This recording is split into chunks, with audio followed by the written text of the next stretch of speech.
یہ کہتے ہیں کہ ہم گھر میں ایک تولیہ استعمال کرتے ہیں، کوئی وضو کے بعد بھی وہ استعمال ہو رہی ہوتی ہے، کوئی غسل کر کے آتا ہے تو وہی استعمال کرتے ہیں، تو کیا صحیح ہے یا نہیں؟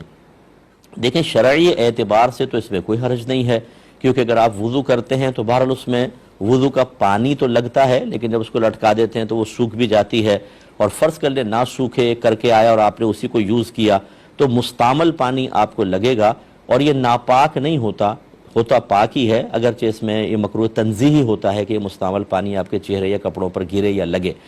اور اسی طرح غسل بھی اگر کوئی کرے گا، چاہے غسل جنابت ہی اس نے کیا ہو، اس پہ بھی جو پانی لگ کر گرتا ہے وہ ناپاک نہیں ہوتا، مستعمل ہوتا ہے۔ اور مستعمل کا مطلب یہ ہے کہ اس سے وضو یا غسل آپ نے کیا ہو، جس کو ہم نجاست حکمیہ کہتے ہیں، یا ثواب کی نیت سے اس کو استعمال کیا، یا میت کو جب ہم غسل دیتے ہیں جو پانی گرتا ہے اس کو مستعمل کہتے ہیں، تو لہٰذا وہ پانی ناپاک نہیں ہوتا، لیکن اس کو جسم سے لگنا نہیں چاہیے۔ تو اس لیے اگر تولیہ کو یوز کرتا بھی ہے تو اسے چاہیے دھوپ میں ڈال دے تاکہ خشک ہو جائے۔ یہ تو ہے شرعی مسئلہ۔ باقی جو طبی نقطہ نگاہ سے ہے وہ یہ کہا جاتا ہے کہ ایک دوسرے کے اس طرح کے ٹاول کو یوز نہ کریں، کہ بعض اوقات اسکن جو ہوتی ہے کھال سینسٹیو ہوتی ہے، حساس قسم کی ہوتی ہے، اور ہر ایک استعمال کر رہا ہوتا ہے، تو یہ اور جہاں گندے قسم کے لوگ ہوں معذرت کے ساتھ کہ ٹاول صاف کرتے کرتے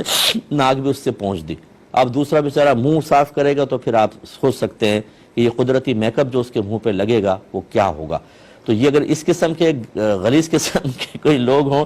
تو پھر میری گزارش ہے کہ اپنی اپنی تولیہ رکھیں، اور جو نظافت والے ہوتے ہیں میں نے دیکھا ہے کہ وہ اپنا ایک رومال تولیہ والا یا اپنی تولیہ علیحدہ رکھتے ہیں، وہ کہتے ہیں میں وہ لے کے جاتے ہیں اور واپس لا کے رکھ دیتے ہیں اور منع کرتے ہیں کہ میری تولیہ استعمال نہ کی جائے۔ لیکن بہرحال میں نے آپ کو بتا دیا کہ اگر گھر والے سب ایک ہی تولیہ یوز کرتے ہیں تو شرعاً یہ ناجائز نہیں ہے، طبی نقطہ نگاہ سے یا نظافت کے اعتبار سے خیال کر لیا جائے۔